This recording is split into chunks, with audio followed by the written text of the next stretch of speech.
Assalamualaikum warahmatullahi wabarakatuh. Perkenalkan, nama saya Anggreni Herdianti, NIM 21906011. Pada kesempatan kali ini saya akan membahas terkait asuhan keperawatan tentang asfiksia.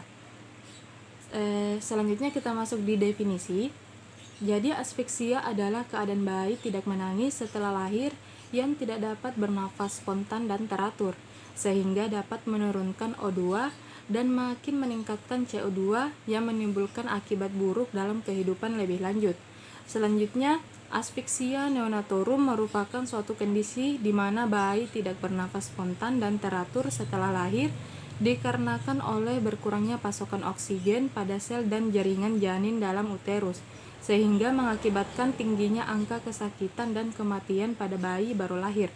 Dan selanjutnya ada asfiksia neonatorum, merupakan kegagalan bayi baru lahir untuk bernafas secara spontan dan teratur, sehingga menimbulkan gangguan lebih lanjut yang ditandai dengan hipoksemia atau penurunan PaCO2, hiperkardia atau peningkatan PaCO2, dan asidosis atau penurunan pH 7 yang mempengaruhi seluruh metabolisme tubuhnya.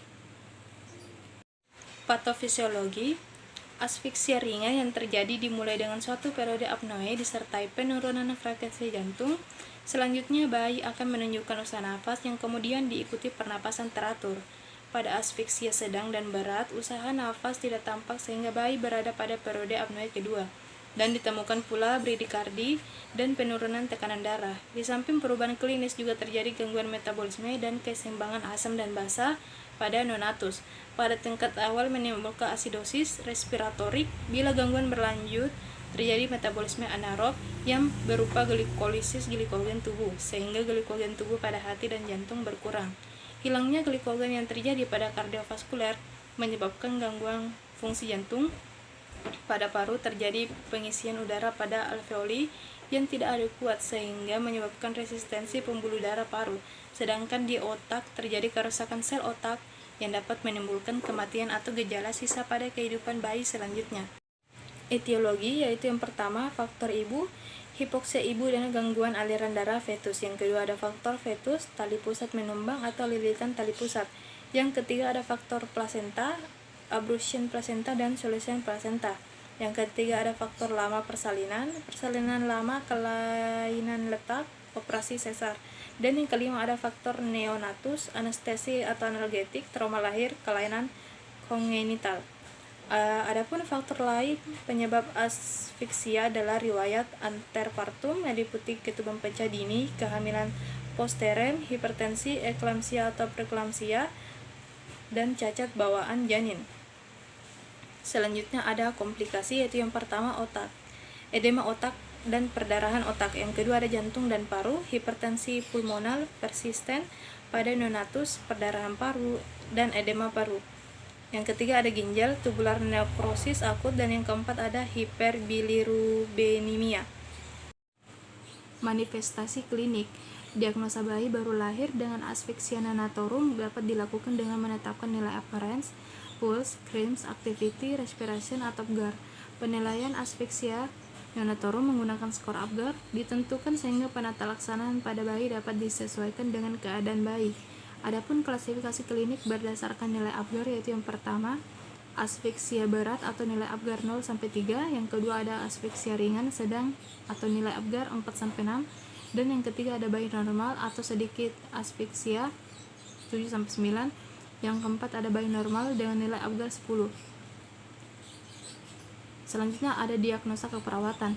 Masalah yang lazim muncul yaitu yang pertama ketidakefektifan pola nafas, yang kedua gangguan pertukaran gas berhubungan dengan gangguan aliran darah ke alveoli, alveolar edema, alveoli perfusi, yang ketiga ada risiko ketidakseimbangan suhu tubuh, yang keempat ada risiko sindrom kematian bayi mendadak berhubungan dengan prematuritas organ, dan yang keempat ada risiko cedera berhubungan dengan hipoksia jaringan. Selanjutnya kita masuk di asuhan keperawatan asfiksia. Pengkajian, yaitu yang pertama nama bayi Nyonya R, jenis kelamin laki-laki, tempat tanggal lahir Bekasi 1 April 2021, nama ayah Tuan S dan Nyonya R, pekerjaan ayah karyawan swasta, Pendidikan ayah SMA, pekerjaan ibu-ibu rumah tangga. Pendidikan ibu SMP, alamat atau nomor telepon, Perum Pesona Gading Blok 2 nomor 23. Suku Jawa, agama Islam, diagnosa medis asfiksia neonatorum. Status kesehatan saat ini. Keluhan utama bayi tampak sesak, keluhan tambahan anak lemah dan akral terabadikin. Riwayat kehamilan dan persalinan, yaitu yang pertama prenatal. Jumlah kunjungan, Nyonya R mengatakan bahwa ia rutin memeriksa kandungannya ke bidan terhitung lebih dari 4 kali. Bidan atau dokter? Bidan. Penkes yang didapat, Nyonya R mengatakan dulu tidak diajarkan apa-apa. HPHT 16 Agustus 2020, kenaikan berat badan selama hamil 7 kg. Komplikasi kehamilan, tidak ada komplikasi selama kehamilan. Komplikasi obat, tidak ada. Obat-obatan yang didapat, Nyonya R mengatakan lupa. Riwayat hospitalisasi, tidak pernah. Golongan darah ibu, Nyonya R mengatakan tidak tahu. Pemeriksa kehamilan USG saat umur kehamilan 8 bulan. Riwayat kehamilan dan persalinan. Yang pertama ada natal.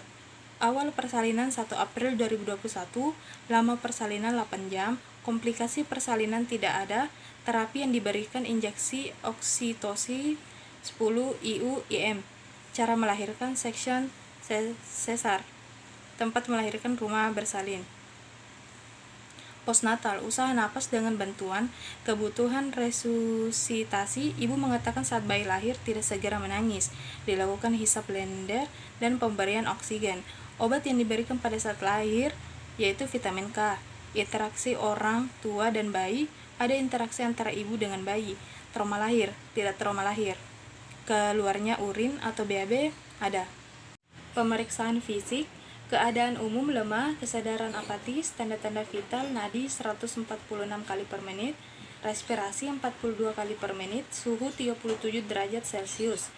Berat badan, saat lahir 3000, saat ini 3000. Panjang badan, saat lahir 49 cm, saat ini 49 cm. Lingkar kepala 34 cm, saat ini 36 cm. Adapun pengkajian yaitu yang pertama ada kepala atau leher, fontanel anterior lunak, sutura sagittalis tepat menyatu, gambaran wajah simetris dan kulit wajah tampak pucat. Molding, tidak terdapat caput, suku danem dan cephalohamatum. Mata, terdapat sekret skerla jernih, konjungtiva agak pucat dan sudah dapat membuka secara sempurna. THT, telinga normal bersih, hidung simetris, sudah dapat bernafas dengan baik, palatum normal, abdomen lunak, lingkar perut 33 cm dan liver kurang dari 2 cm. Toraks simetris, terdapat retraksi derajat 1 dan klavikula normal. Selanjutnya ada paru-paru. Suara napas sama antara paru kanan dan kiri, bersih, tidak terdengar ronsi, crackles maupun wheezing. Bunyi nafas terdengar di semua lapang paru. Respirasi spontan, respirasi 42 kali per menit. Jantung NSR 146 kali per menit. Ekstremitas, kelemahan pada ekstremitas atas dan bawah. Umbilikus sudah lepas, genital, testis sudah turun di skrotum dan tidak ada tanda-tanda infeksi. Anus ada, mekonium sudah keluar.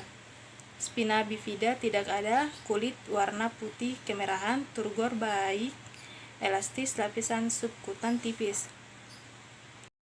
Analisa data subjektif, ibu mengatakan bayinya hanya diam saja, tidak seperti bayi lain yang menangis keras. Data objektif, hasil CT scan terdapat perdarahan subdural minimal di oksipital. Yang kedua terlihat tidak menangis. Yang ketiga warna kulit cyanosis. Yang keempat tanda-tanda vital, nadi 146 kali per menit, suhu 37 derajat Celcius, respirasi 42 kali per menit.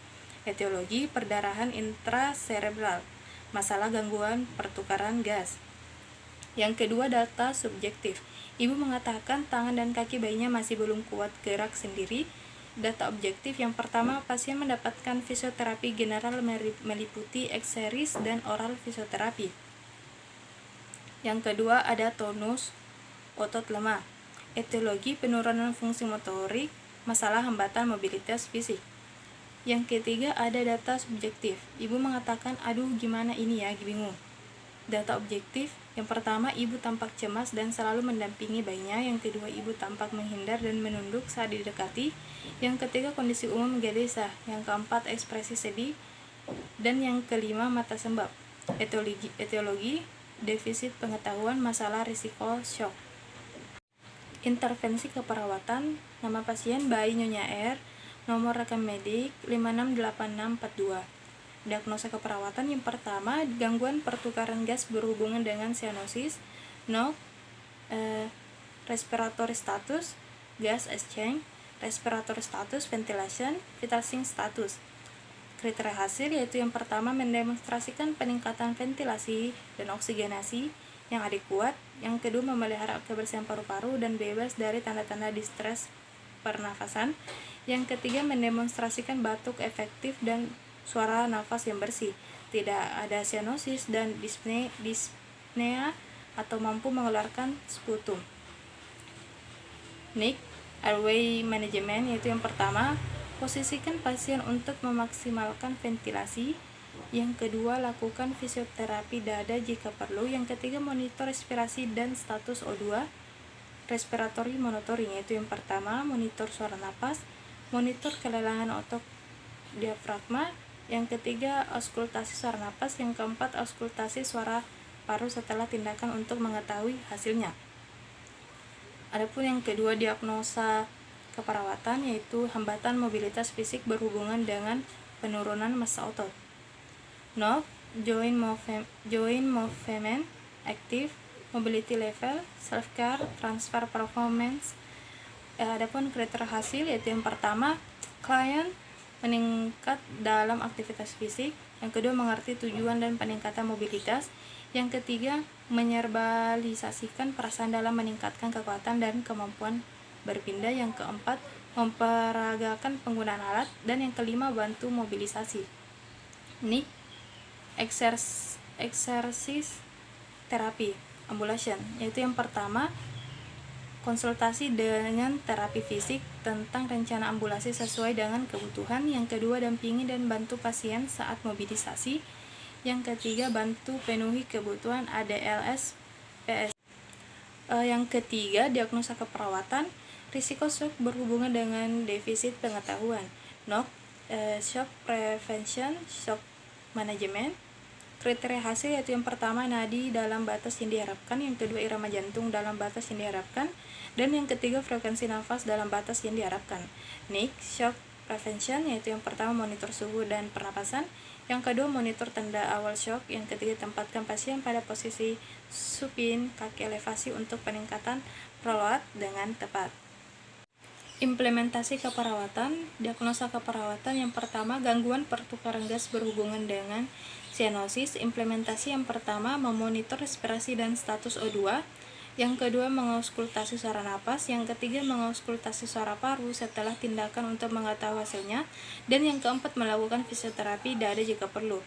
Evaluasi subjek, ibu mengatakan bayinya masih lemah, belum dapat menangis seperti bayi pada umumnya, belum dapat menyusui.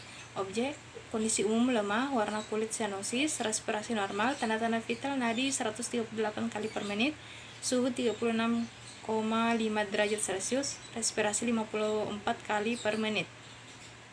Asesmen, masalah belum teratasi. Diagnosa keperawatan yang kedua, hambatan mobilitas fisik berhubungan dengan penurunan massa otot. Implementasi yang pertama, mengkonsultasikan dengan terapi fisik tentang rencana ambulasi sesuai dengan kebutuhan. Yang kedua, mendampingi dan bantu pasien saat mobilisasi. Dan yang ketiga, membantu penuhi kebutuhan ADLS PS. Evaluasi subjek, ibu mengatakan kedua tangan dan kaki bayinya masih sangat lemah padahal sudah dilatih. Objektifnya, kondisi umum lemah, kekuatan otot pasien masih sangat lemah, room terbatas. Asesmen, masalah belum teratasi, penyakit lanjutan intervensi. Yang ketiga, diagnosa keperawatan, risiko shock berhubungan dengan defisit pengetahuan. Implementasi yang pertama, memonitor suhu dan pernapasan. Yang kedua, memonitor tanda awal shock. Dan yang ketiga, menempatkan pasien pada posisi supin, kaki elevasi untuk peningkatan preload dengan tepat. Evaluasi subjek, ibu mengatakan saya bingung harus bagaimana ini. Objektif, kondisi umum gelisah, asesmen masalah teratasi.